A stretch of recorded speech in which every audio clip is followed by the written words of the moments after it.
What's up, guys? Finally getting this deer blind tore down. I never did use it.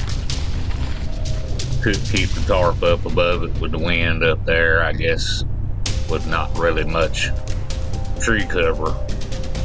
The wind kept just tearing it down. But anyway, Nitro and I took us a trip down to some game land that I've been wanting to scout, and it turned out pretty promising. Check it out.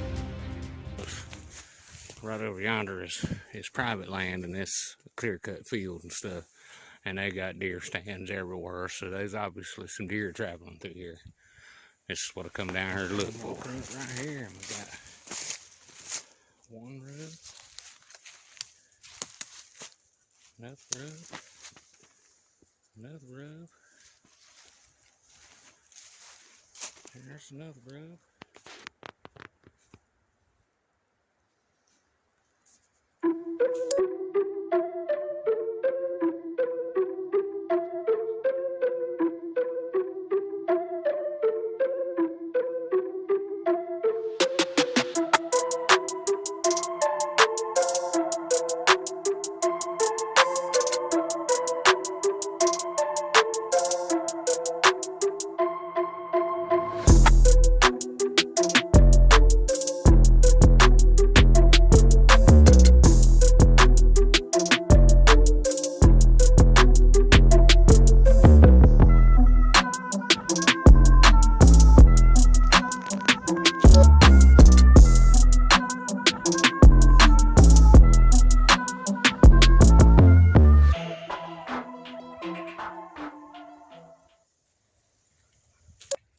What you doing, Biggie?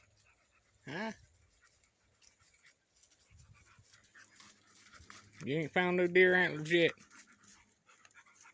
Boy, you ain't found no deer antlers. Huh?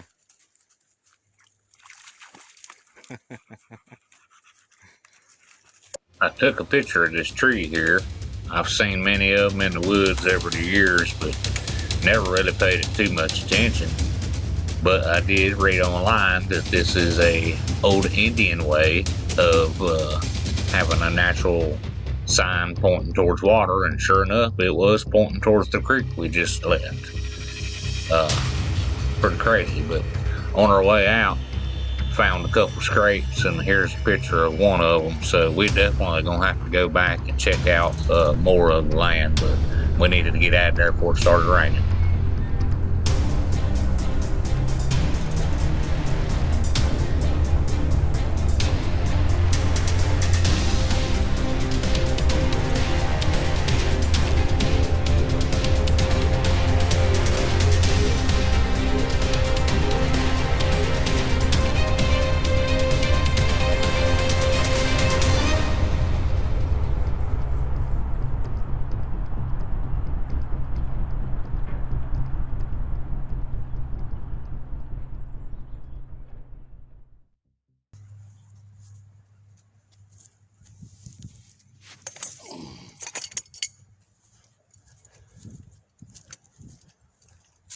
Getting ready for some deer season. Get rid of that piece of shit blind that I built that didn't work.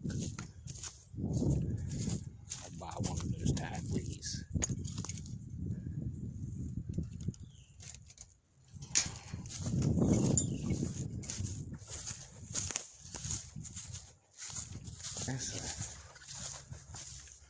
Get rid of some of these damn briars.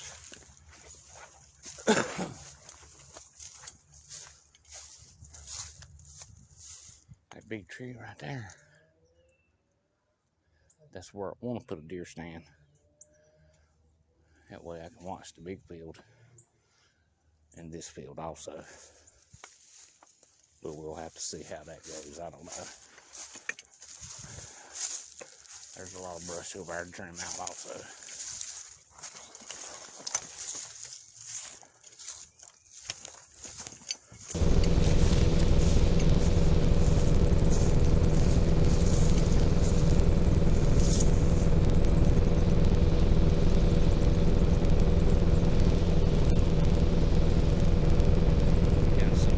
Trimmed out right here.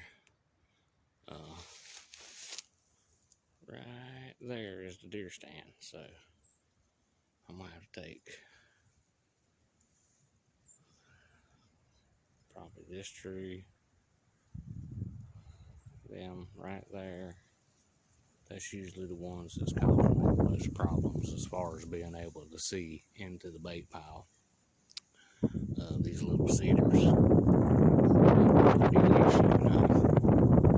really don't want to cut those down. I might trim them down and see what I can get by with by looking at different angles. But that's the plan today, is to get as much of this stuff trimmed up as possible. But I'm probably going to keep that stand.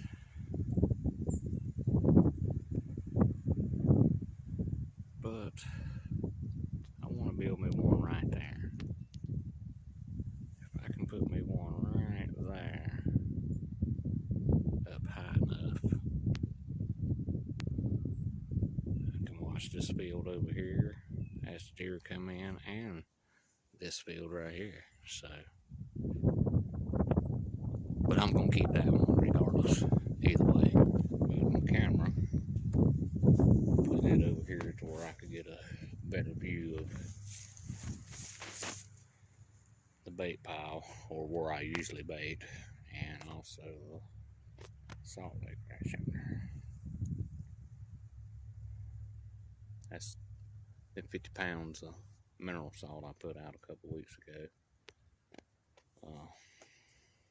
in one of my previous videos. Well, not a couple months ago, it was last month. What the hell am I talking about? Got my line cut to the barn. I trimmed up some over there to the deer stand. I really didn't want to cut all those trees down, so I only took one half. It was split, so I took half of it down. But I'll have to get in the stand to see how much visibility I got. But yeah, I want to get all this disced up as much as possible. I really don't want to mess with too many of the briar patches because it's wild blackberries. So I really don't want to get rid of that. I love wild blackberries.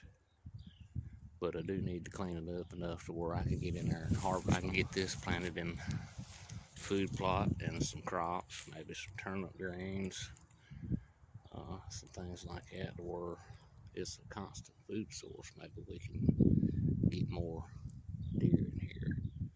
Hopefully mature bucks. This year was promising. That's the most bucks I've seen in 2 years since they cleared all that off back there. It used to be part of this land, but you know, they sold it a couple years ago with this. I am thinking about putting me a rubbing post, a vertical rubbing post right in here somewhere. I didn't really realize it, but that little bitty tree right there has been rubbed. It was probably this year. It looks like it was this year, but it was just out of view of the camera. And you know, right behind it is the scrape. So